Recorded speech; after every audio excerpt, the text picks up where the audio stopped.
Today, a long procession of law enforcement for a fallen officer. NDOT cameras captured part of the 8-mile drive escorting Officer Brian Elliott to the funeral home.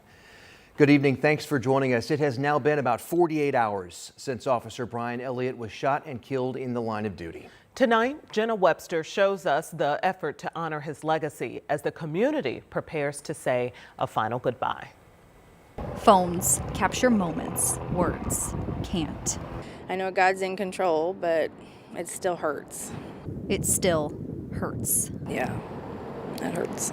Because when an officer dies in the line of duty, the impact extends throughout a community. You feel the loss. You can see the loss. On Wednesday, you can see the loss as law enforcement leads Officer Brian Elliott 8.5 miles from the coroner's office to the funeral home.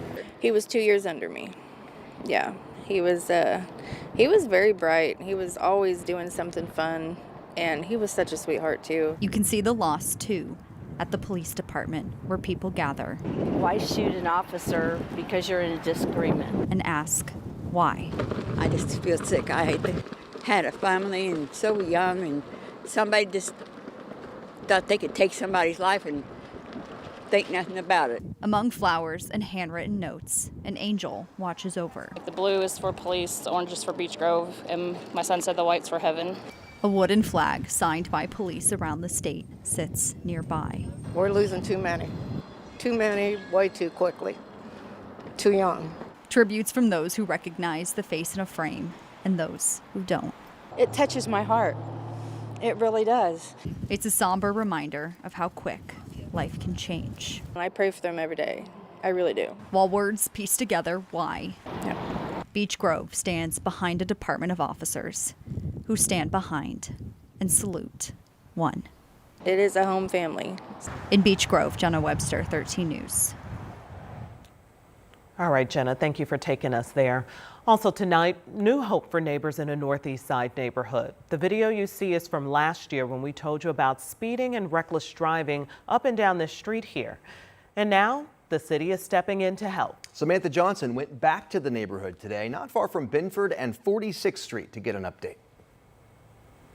Westbourne Drive is typically a quiet place to call home. For the most part, it is peaceful, but we do have cars that use this as a shortcut. Those drivers flying down the street and bringing the Keystone and Binford Boulevard speeds with them, even veering off the road, hitting mailboxes along the way, like at Chris Fillmore's house. There's actually a gash that you can see from the car, and then there's a neighbor way down the block.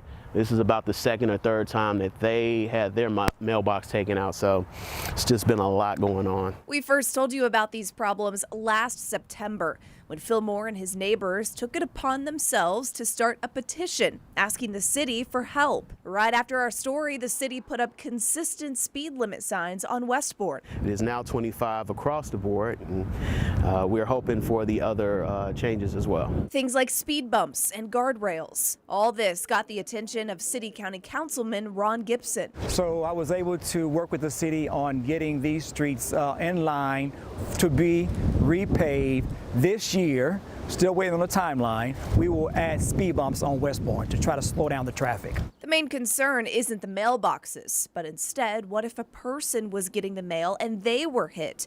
There aren't sidewalks here either. We have a lot of elderly, we have a lot of children, we have a lot of our fur babies. This is the only place that we can traverse. There are no sidewalks, absolutely. Very frustrating for residents because they really want a safe neighborhood, right? But now, just like the changing of the seasons, change is on its way to Westbourne too. Very encouraging.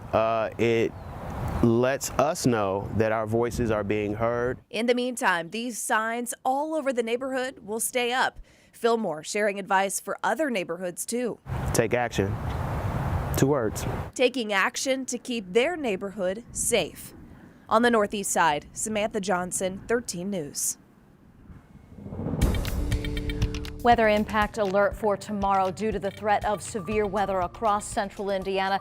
It all will depend on how much storm activity we get early in the day, and there will be that potential early on Thursday for some scattered showers and thunderstorms. A few of those storms may produce some hail. We anticipate the severe threat to increase during the afternoon hours. This is 1 p.m. We will be keeping you updated on a complex of potentially severe storms from about 1 p.m. to about 9 p.m. We'll be right back.